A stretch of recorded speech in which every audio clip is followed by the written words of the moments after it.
Bonjour chers étudiants, je vous propose un résumé assez détaillé sur l'atomistique, vraiment ce qu'il faut savoir. C'est un résumé destiné à tous les étudiants qui suivent le module de l'atomistique et également aux étudiants qui suivent des formations comme la pharmacie et comme aussi la médecine. Bien, l'atomistique. Qui dit atomistique dit quoi? Des atomes. Donc on va commencer par comment on représente l'atome. Donc l'atome, on représente par un symbole X, Z et A. C'est des choses élémentaires. Z, bien sûr, c'est le nombre de protons. Et A, c'est quoi? C'est le nombre de nucléons. Nucléons.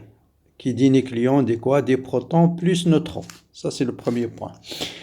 Je rappelle aussi les unités qu'on va utiliser. Il y a les unités de masse atomique, qui est par définition un douzième. La masse de quoi? La masse d'un noyau du carbone 12. D'un atome du carbone 12, plutôt. D'accord? Une unité de masse atomique, c'est un douzième la masse d'un atome du carbone 12. Or, vous savez que N, la masse d'une mole, une mole c'est N Avogadro, c'est-à-dire 6,02 10 puissance 23 atomes, ça vous donne 12 grammes. Donc la masse d'un noyau, un noyau correspond donc à 12 divisé par 6 10 puissance 23. D'accord? 12 divisé par 6 10 puissance 23. C'est-à-dire 12 sur le nombre d'Avogadro. Ça, c'est la masse d'un atome. Donc, ça veut dire l'unité de masse atomique, c'est tout simplement 1 sur le nombre d'Avogadro. Et si vous divisez 12 grammes par le nombre d'Avogadro, vous allez trouver 1,66, 10 à la puissance combien? Moins 27 kg. Voilà la définition de l'unité de masse atomique. Donc pour ne pas emballer des 10 puissance moins 27 et ainsi de suite, on va utiliser l'unité de masse atomique. Bon, j'ai reçu une remarque, l'écriture elle est plus petite, donc je vais essayer de remédier, donc je vais augmenter, je viens me rendre compte. Donc je vais introduire aussi l'unité de l'électron-volt qu'on va utiliser en énergie. Un électron-volt. Par définition, un électron-volt, c'est l'énergie acquise par un électron. Si vous placez ici un électron sous une différence de potentiel de 1 volt, l'énergie qu'il va acquérir lorsqu'il se déplace du point A au point B, c'est ce qu'on appelle un électron-volt. Or, l'énergie, tout simplement, c'est Q fois V. Donc, c'est l'énergie potentielle acquise par l'électron lorsqu'il se déplace d'un potentiel 0 jusqu'à un potentiel, lorsqu'il se met à une différence de potentiel de 1 volt. Or, la charge de l'électron, c'est 1,610-19, donc ça vaut donc tout simplement 1 électron-volt. Donc, si vous remplacez par 1,610-19, donc ça vous donne 1,610 à la puissance moins 19 fois 1 volt, donc l'unité, c'est le joule. D'accord? D'accord. Et donc, autrement dit, électron-volt, c'est 1,6 10 moins 19 joules. 1,6 10 à la puissance moins 19 joules. Donc, je remplace ici la charge de l'électron par E, donc 1 EV. Donc, d'où, vous voyez d'où ça vient ça. Donc, ça, c'est juste des définitions. Je rappelle quelques définitions. Revenons à l'essentiel. Encore quelques définitions. On définit, bien sûr, vous savez, les isotopes, les isotones. Et on définit ce qu'on appelle la masse atomique moyenne. Donc la masse atomique, j'oublie, la masse atomique moyenne. Imaginez, vous avez, je l'applique toujours à chaque fois que je vous donne d'autres exemples. Imaginez, vous avez le chlore, l'atome du chlore. Il existe sur deux isotopes, le chlore 35 et le chlore 37. Imaginons que celui-là, son pourcentage massique, c'est 25%. Je l'appelle P1. Celui-là, bien sûr, ça va rester le reste. Le reste, c'est 75%. Voilà. Donc, la masse moyenne d'un atome du chlore, ça sera P1 fois la masse du chlore 35, c'est-à-dire 35, unité de masse atomique, plus P2 qui est 75 fois 37, divisé par 100. Et ça va donner une masse moyenne de 35,5 UMA. Voilà ce qu'on appelle la masse moyenne. Très bien. Voilà le premier point. Le premier point, c'est juste des rappels de ce que c'est que l'atome, ce que c'est que l'unité de masse atomique, ce que c'est que l'électron-volt, ce que c'est que la masse moyenne, ce que c'est qu'un isotope. Deuxième point important, et le plus important, c'est le modèle de Bohr. Modèle de Bohr. Donc Bohr, c'est le premier qui a donné un modèle relativement proche de la réalité. Et première remarque, c'est un module qui est basé sur la mécanique classique. Ne pas confondre sa mécanique classique. Ce qui a utilisé Bohr au départ, c'est juste les lois de la mécanique classique, c'est-à-dire on va l'appliquer à l'hydrogène, c'est un proton sur lequel tourne un électron, d'accord? Un électron, bon allez, on va centrer ça, très bien. Voilà un électron qui se déplace avec une vitesse v.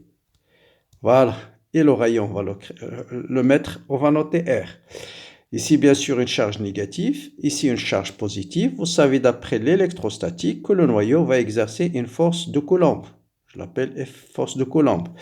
Et le vecteur n dirigé vers la normale, je l'appelle le vecteur unitaire n. Et ça, c'est le vecteur tangentiel. Bon, ce qu'il faut savoir, c'est le module de la force de Coulomb exercé par l'électron, par le noyau sur l'électron, c'est égal à une constante K, 1 sur 4 pi epsilon 0, la charge au carré divisé par R au carré. Avec la constante K, c'est 1 sur 4 pi epsilon 0. Ça, c'est le module. La force, il est dirigé vers le centre. Vous appliquez la deuxième loi de Newton, la somme des forces est égale à m gamma, c'est-à-dire F Coulomb est égal à gamma normal, et gamma normal, c'est mv carré sur R. De là, on va aboutir à une première relation. Donc, je vais noter ça. Donc, mv carré sur R va être égal à k e carré sur R carré. Vous pouvez simplifier par R et donc déduire mv carré, c'est k fois e au carré sur R. Voilà une première relation. Donc, je vais noter première relation importante dans le module de Bohr. Juste appliquer la mécanique classique à la rotation de quoi? De l'électron. Deuxième point de la relation de Bohr, on va calculer l'énergie totale. Donc l'énergie totale. L'énergie totale de l'électron. Là aussi, juste mécanique classique. L'énergie totale, c'est bien sûr l'énergie totale, c'est l'énergie cinétique plus l'énergie potentielle. Pour l'énergie cinétique, c'est 1,5 mv carré. Et l'énergie potentielle d'une charge, Q, c'est Q fois V. C'est Q fois V. V, c'est le potentiel au point où se trouve la charge. Quel est le potentiel en ce point? V à la distance R créée par le noyau, c'est la charge du noyau sur K, 1 sur 4 pi epsilon 0 sur R. Ça, c'est une donnée de l'électrostatique. Le potentiel créé par le noyau, c'est K fois E sur R. La charge de l'électron, c'est moins. Donc, l'énergie potentielle de l'électron, ce sera moins K E au carré sur R. Donc, je vais noter moins K E au carré sur R. Ça, c'est l'énergie totale de l'électron. Je vais utiliser cette relation 1. Donc, 1, je vais remplacer mv carré par K au carré sur R. Et donc, ça vous donne K E au carré sur 2R moins K E au carré sur R. Et j'obtiens une deuxième relation importante, c'est que l'énergie totale, c'est moins K E au carré sur 2R. D'accord? Sur 2R, c'est ça? Voilà, sur 2R. Voilà. Donc, vous remarquez bien que c'est une énergie négative, ça veut dire c'est un état lié, c'est normal. Il faut que l'énergie soit négative pour avoir ce qu'on appelle un état lié. Une fois arrivé ici, Bohr, là, très bien, mais avec ça, on ne peut pas expliquer le spectre de l'atome de l'hydrogène, parce que le spectre, il est discontinu. Là, on voyait que l'énergie totale, c'est une fonction continue. En plus, on sait que si un électron tourne en rotation, il va rayonner, il va émettre un rayonnement. Donc, tout de suite, il va chuter sur le noyau parce que sa vitesse va diminuer. Donc, pour ne pas rester coincé, qu'est-ce qu'il va faire le très grand, génial Bohr? Il va émettre quelques hypothèses très importantes. Hypothèses de Bohr. Hypothèses de Bohr qui vont permettre de résoudre le problème. Quelle est la première hypothèse? La première hypothèse, c'est l'électron ne peut... C'est pas que... Bon, là, vous voyez bien que l'électron... notre modèle planétaire, c'est un noyau avec un électron qui tourne. Donc, ça vous rappelle quoi? Ça vous rappelle un peu le modèle planétaire, c'est-à-dire le Soleil et la Terre qui tournent autour du Soleil. Donc, ça, c'est le proton. Sauf que les étoiles, ils ont le droit d'occuper toutes les orbites possibles. Eh bien, Bohr va dire tout simplement l'électron ne peut occuper que certaines orbites. Il ne peut pas être n'importe où. Ne peut occuper Ça, c'est la première hypothèse. Que certaines orbites. Que certaines orbites. C'est pas toutes les trajectoires sont permises, d'accord? Des orbites bien précises, bien précises. Lesquelles? C'est l'hypothèse 2. Donc, et après, comment on comprend que l'électron émet et absorbe? Il va dire tout simplement, si l'électron change d'orbite, c'est uniquement à ce stade-là, il va émettre ou absorber de la lumière. Il va émettre ou absorber. C'est-à-dire, vous avez le noyau, vous avez plusieurs trajectoires qui sont permises. Quand l'électron passe d'un niveau supérieur vers un niveau inférieur, c'est lorsqu'il absorbe de l'énergie. Et lorsqu'il passe d'un niveau supérieur vers un niveau inférieur, il va émettre de l'énergie. Donc là, c'est l'absorption, ça c'est l'émission. Et quels sont ces rayons permis? Eh bien, il doit vérifier la relation suivante. Les rayons des orbites permises, qu'est-ce que relation doit vérifier? C'est-à-dire, en fait, c'est comme si on a des ondes stationnaires. Il doit vérifier 2πr, ça c'est la longueur totale de l'orbite. Donc, imaginez, vous avez une onde, et il faut que cette longueur d'onde, ça sera, la longueur de l'orbite, ça sera un multiple de lambda. Voilà l'idée de M. Bohr. Et on va voir que cette relation, c'est exactement la quantification du moment cinétique. Comment cela? Eh bien, une fois que Bohr est arrivé là, il y a entre-temps un très jeune physicien français, Louis de Broglie, qui a généralisé l'hypothèse d'Einstein, qui a montré que le photon, c'est aussi une particule. Lui, il va dire que toutes les particules sont aussi des ondes, comme le photon est une onde. Et l'effet photoélectrique a montré que le photon est aussi une particule, donc il possède une dualité entre corpuscules. Eh bien, Louis de Broglie, dans sa thèse, c'était un travail de thèse et c'est le seul thésard qui a reçu le prix Nobel pour son travail de thèse. Dans sa thèse, il a dit tout simplement, pas uniquement le photon qui possède cette dualité, mais toutes les particules. Donc n'importe quelle particule qui possède une quantité de mouvement P, je rappelle la quantité de mouvement c'est mv, on peut lui associer une onde de longueur d'onde lambda égale h sur p. Ça veut dire tout simplement lambda est égal à h sur mv. Avec cette relation, je vais utiliser maintenant l'hypothèse de Bohr qui vous dit 2πr est égal à n lambda. Donc je remplace lambda par sa valeur sur mv, ce qui implique que mv fois r est égal à n h sur 2π. Je rappelle, h c'est la constante de Planck. Or, le moment cinétique, c'est tout simplement mv fois r est égal à n fois une constante, et cette constante, on va l'appeler h bar. Donc, vous voyez bien que cette relation, c'est-à-dire seules des orbites sont permises, c'est exactement équivalente à la quantification du moment cinétique.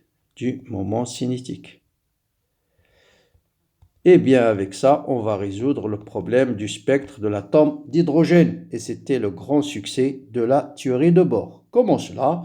Eh bien, revenons maintenant. Bon, là, j'ai noté cette équation. Cette équation, je l'appelle équation 2. Cette équation-là, on va l'appeler équation 3.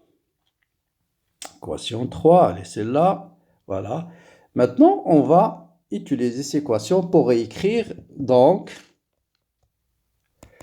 cette équation 3 va me permettre de déterminer V. Donc, vous voyez bien que V, c'est NH sur 2πmr. Donc, la vitesse V est égale à NH sur 2π multiplié par m fois r.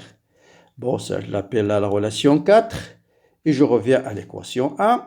Et je remplace V par sa valeur. Donc, l'équation 1, je vous rappelle, c'était mv carré est égal à k au carré sur r. Donc, m v carré est égal à k au carré sur r. Je remplace v par sa valeur et je trouve facilement que ce qui implique, je vous laisse juste remplacer v par sa valeur ici, quelques petites simplifications et vous allez trouver que R est égal à N au carré fois epsilon 0. Je remplace la constante K par 1 sur 4 pi epsilon 0 H au carré sur pi, la masse de l'électron, fois la charge au carré. Or, tout ça, c'est une constante, donc ce qui implique tout simplement R est égal à N au carré fois le premier rayon, R indice N, lorsque N est égal à 1.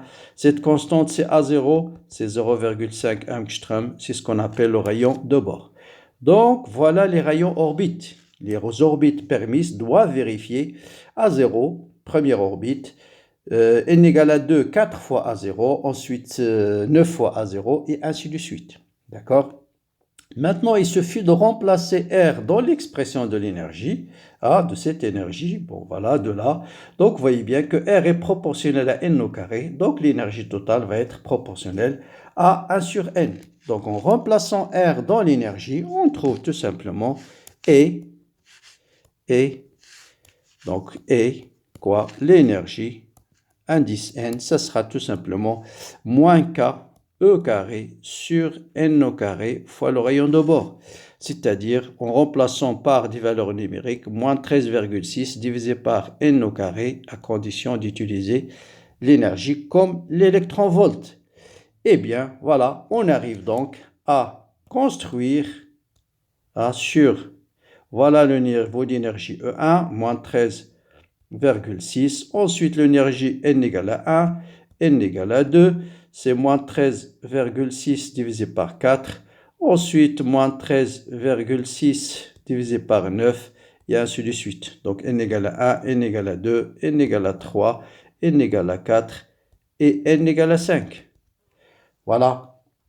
Et donc, quand l'électron passe d'un niveau supérieur à un niveau inférieur, il va émettre un photon H nu. Quand il passe d'un niveau plus bas vers un niveau supérieur, il faut qu'il absorbe un photon H nu. Et donc, ce photon H nu va être tout simplement à valeur absolue de delta E. C'est-à-dire qu'il va être égal à 13,6 facteur de valeur absolue 1 sur N au carré moins 1 sur P carré. Je note par exemple l'indice N, le premier niveau, et P, le deuxième niveau, et vice-versa. Donc, si vous mettez valeur absolue, l'énergie H nu, c'est positif.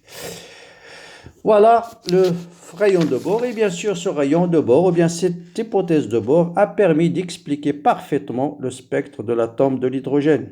Donc, vous avez N égale à 1, N égale à 2, N égale à 3, N égale à 4, N égale à 5, N égale à 6, et ainsi de suite. Vous avez moins 13,6, N1, 2, 3, 4, 5, 6. Et on peut avoir ici plusieurs raies. Donc, si toutes les transitions qui passent d'un niveau supérieur vers le niveau égal à 1 vont vous donner une première raie de l'atome d'hydrogène, du niveau N égale vers le niveau N égale à 2, c'est une autre série. Ensuite, les transitions qui se font du niveau supérieur vers N égale à 3, ça va vous donner une autre série de l'atome d'hydrogène, et ainsi de suite. Donc ça, c'est série de Lyman-Balmer. Donc c'est ce qu'on appelle la série de Lyman. Et ça colle parfaitement, série de Balmer, série de Paschen. Donc, toutes les raies, les transitions qui se font par exemple de niveau 2 vers 1, ou bien de 3 vers 1, ou de 4 vers 1, vont vous donner la première série qu'on appelle la série de Lyman. Ensuite, vous avez la série de Balmer et vous avez la série de Paschen. C'est ce que j'ai donné dans la première vidéo. Voilà. Donc, voilà la série de Lyman, voilà la série de Balmer et voilà la série de Paschen. D'accord? Et quand l'électron passe du niveau le plus bas vers pour qu'il soit libéré, il faut donner 13,6 électronvolts. C'est ce qu'on appelle l'énergie d'ionisation. Très bien. Donc tout ça, c'est pour l'atome d'hydrogène. Donc si maintenant on applique ce modèle aux hydrogénoïdes. Qu'est-ce qu'on appelle un atome hydrogénoïde? Ce sont les atomes qui possèdent un électron et Z supérieur ou égal à 1. Par exemple, lithium de plus, tous les atomes qui possèdent uniquement un seul électron, mais dont le nombre de protons est supérieur strictement à 1. Ah, c'est ce qu'on appelle les hydrogénoïdes. Dans ce cas, on donne que la relation Rn va devenir A0n au carré, comme l'atome d'hydrogène, mais il faut diviser par Z.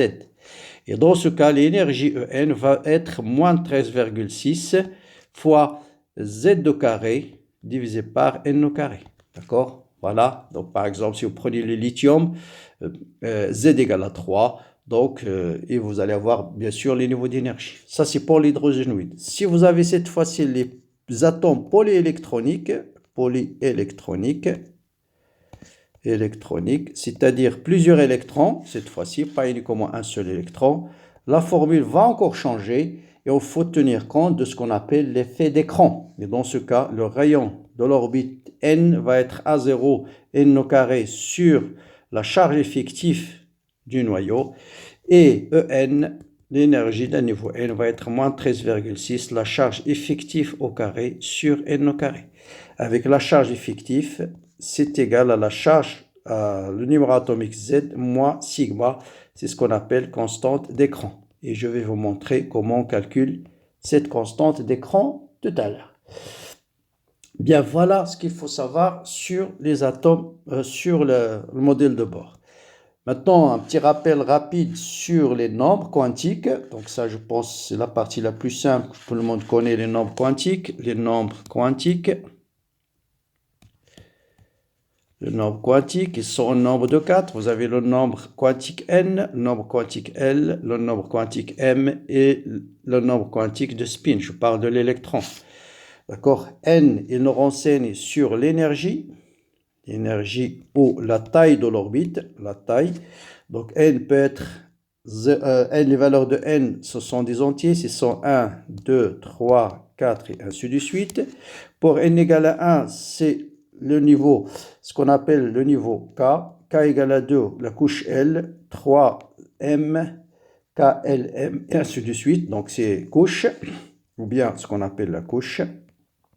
L, ça nous renseigne sur quoi? Sur la forme de l'orbite. La forme de l'orbite, d'accord? L, il est compris, lui, entre 0 et inférieur strictement à n. Ça veut dire pour n égale à 1, L égale à 0. Pour n égale à 2, L va être 0 ou 1. Pour n égale à 3, L 0, 1 et 2. Et ainsi de suite, 3. Et donc la forme de l'orbite, pour n égale à 0, c'est une orbitale S. Pour n égale à 1, c'est une orbitale P. N égale à 2, c'est l'orbitale D. N égale à 3, c'est l'orbitale F. D'accord? Voilà. Et M, tout simplement, M, il est compris entre moins L et plus L. C'est-à-dire, si L égale à 0, M égale à 0. L est égal à 1, M égale à moins 1, 0 et 1. L égale à 2, M est égal à moins 2 et ainsi de suite. Et pour l'électron, MS est égal plus ou moins 1,5. C'est-à-dire, le spin de l'électron peut être soit plus 1,5, soit moins 1,5. Étant donné un certain nombre d'électrons, vous avez une règle qu'il faut suivre pour remplir les niveaux, les orbites, ce qu'on appelle la règle de Kleshkovsky. Qu'est-ce qu'elle nous dit, cette règle de remplissage? Donc le remplissage se fait à partir de l'état fondamental, ordre croissant, dans l'ordre croissant de n plus L. C'est-à-dire il faut remplir les niveaux d'énergie dans l'ordre croissant de n. N, c'est le nombre quantique principal. Et si vous mettez cet ordre, vous allez trouver tout simplement l'ordre. On remplit d'abord 1S, ensuite 2S, 2P, ensuite 3S, 3P, ensuite 4S d'abord, ensuite 3D, ensuite 5S, 4P plutôt, 4P, ensuite 5P et ainsi de suite. Et vous pouvez vérifier que N plus L, par exemple, pourquoi il y a une inversion ici? Si je calcule N plus L, pour l'orbital S, l'orbital N c'est 4, L égale à 0, donc N plus L c'est 4. Pour l'orbital 3D, N égale à 3, D égale à 2, vous voyez bien que N plus L égale à 5. D'où pourquoi 4S devient avant 3D. Cependant, il faut faire attention, il y a quelques exceptions. Il y a deux exceptions. Les exceptions sont la suivante. Elles se basent sur une couche à moitié remplie, rempli ou complètement rempli, ou complètement, et là je vous donne toujours des exemples qui expliquent correctement cette phrase, ou complètement rempli. Donc s'il est à moitié ou complètement rempli, il est plus stable, et plus stable. Donc il est plus favorable, plus stable. Qu'est-ce que ça veut dire ça? Prenons trois exemples. Un exemple où il n'y a pas d'exception, c'est-à-dire vous n'êtes pas dans une couche qu'à moitié remplie, exemple le fer. Prenez le fer, Z égale à 26. Qu'est-ce qu'on fait? On remplit. Première couche, 1s, je vais mettre 2 électrons. Ensuite, 2s, il peut contenir 2 électrons. P, il peut contenir 6. Hein?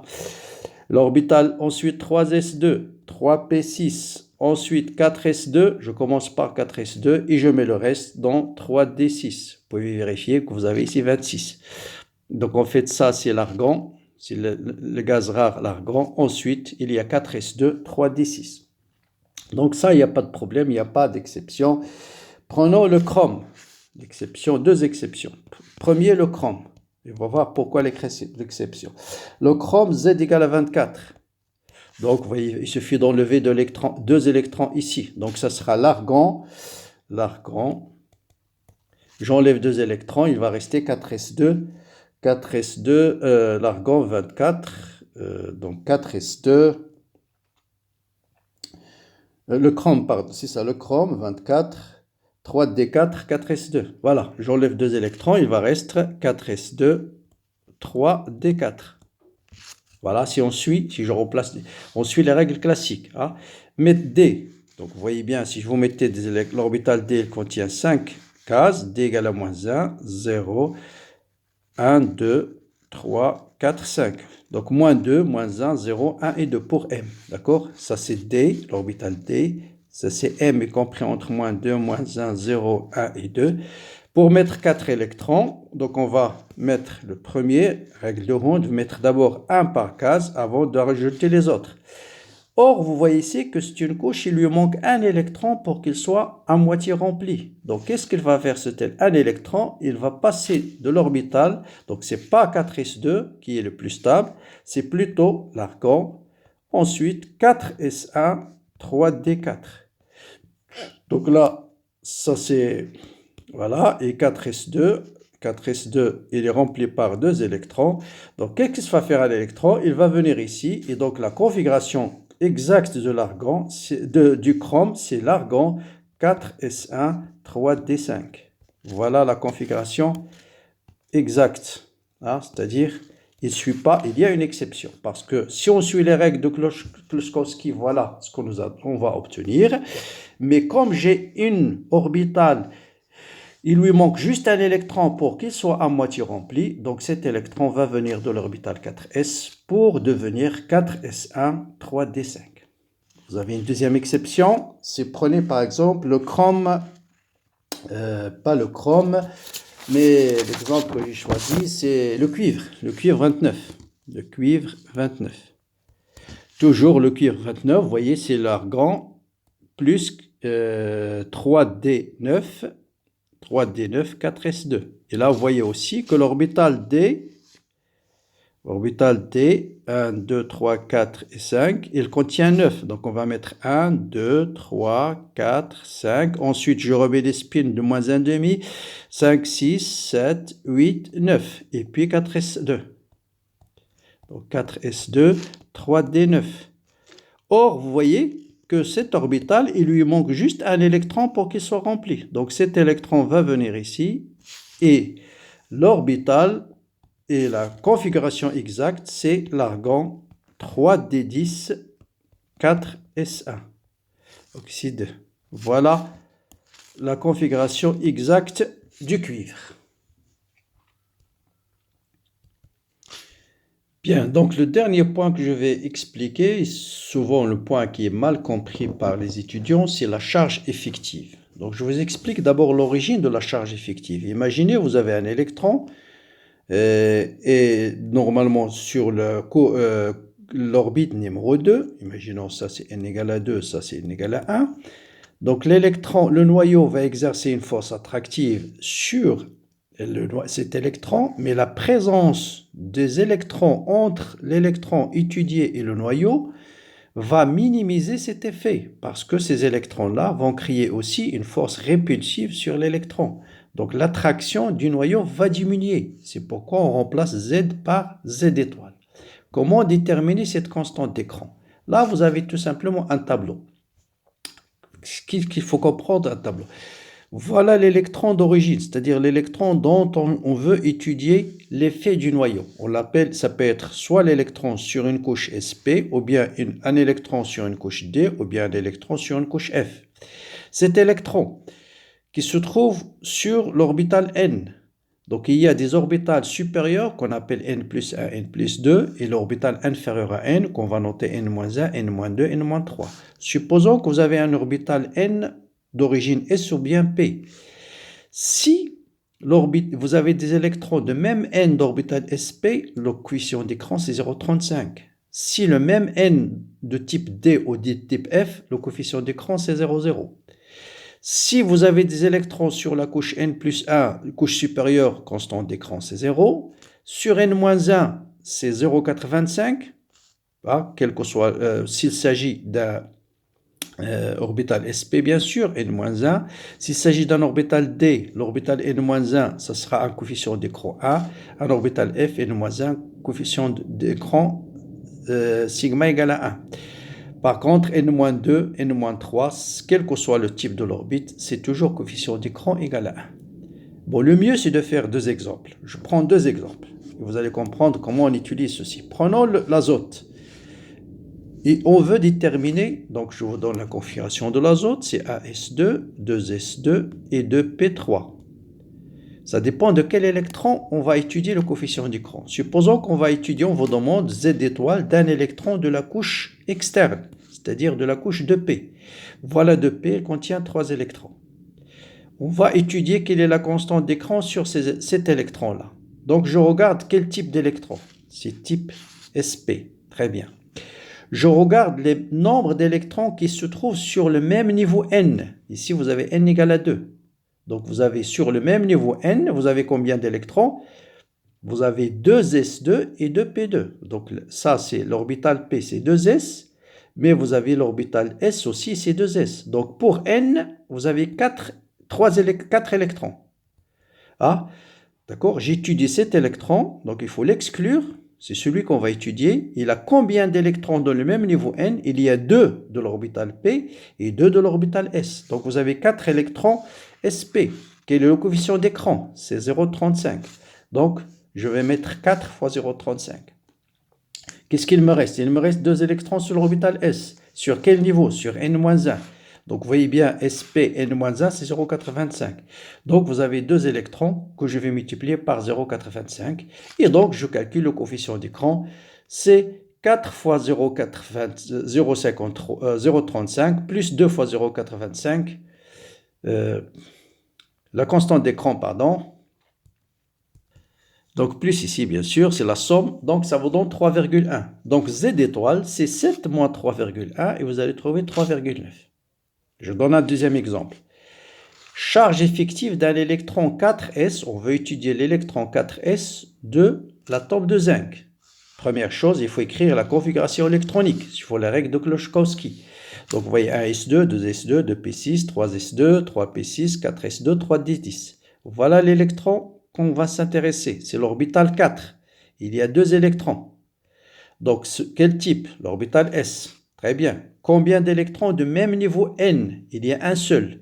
Donc, SP avec SP, 0,35. Donc, je vais mettre 1 fois 0,35.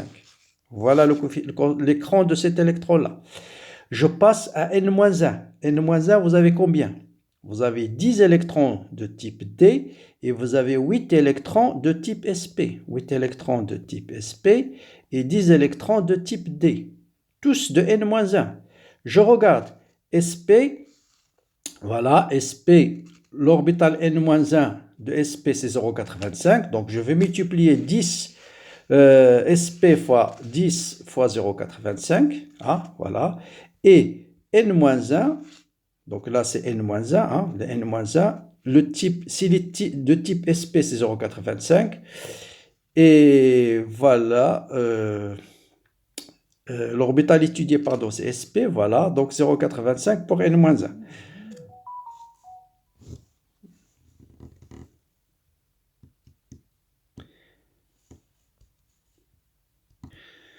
Bon, je disais, pardon, on étudie l'électron, hein, l'électron 4s, d'accord? Donc n égale à 4. Combien d'électrons se trouvent dans le même niveau? Il y a un seul. Quel est son type S? Donc vous voyez bien, SP de type S, donc vous avez 0, de même n, l'orbital S, voilà 0,35. Voilà, sigma c'est 0,35. Pardon, ça c'est le cuivre, sigma c'est 0,35. Voilà, donc on a 1 fois 0,35. Donc 1 fois 0,35. Ensuite, combien de n-1? Vous avez ici 18. Vous avez 10 électrons D plus 8 électrons SP. Et tous les électrons de l'ordre n-1 possèdent un coefficient d'écran 0,85. Donc on va mettre 18. En fait, 8 plus 10, c'est 18. 18 fois 0,85. Très bien. Combien n-2? On a 8 de type SP. Regardez le tableau. n-2, c'est 1. Après, c'est juste 1 pour le reste. Tous les autres, c'est 1. 8 électrons, 2 électrons. Donc, si vous faites 18 fois 0,35 plus 8 fois 1 plus 2 fois 1, et vous retranchez la charge totale du zinc, vous allez trouver Z étoile égale à 0,35. Donc, je pense, j'espère que c'est clair pour calculer la charge effective de cet élément. Donc voilà, je pense que je vais arrêter ici parce que je suis déjà à presque plus d'une demi-heure. Donc j'espère que ce résumé va éclaircir les points qui sont encore pas compris dans le chapitre sur l'atomistique. Je rappelle que vous avez plusieurs séries et quelques cours aussi sur l'atomistique sur la chaîne. Laissez-moi des remarques, des commentaires. Bon courage, bonne continuation et à bientôt.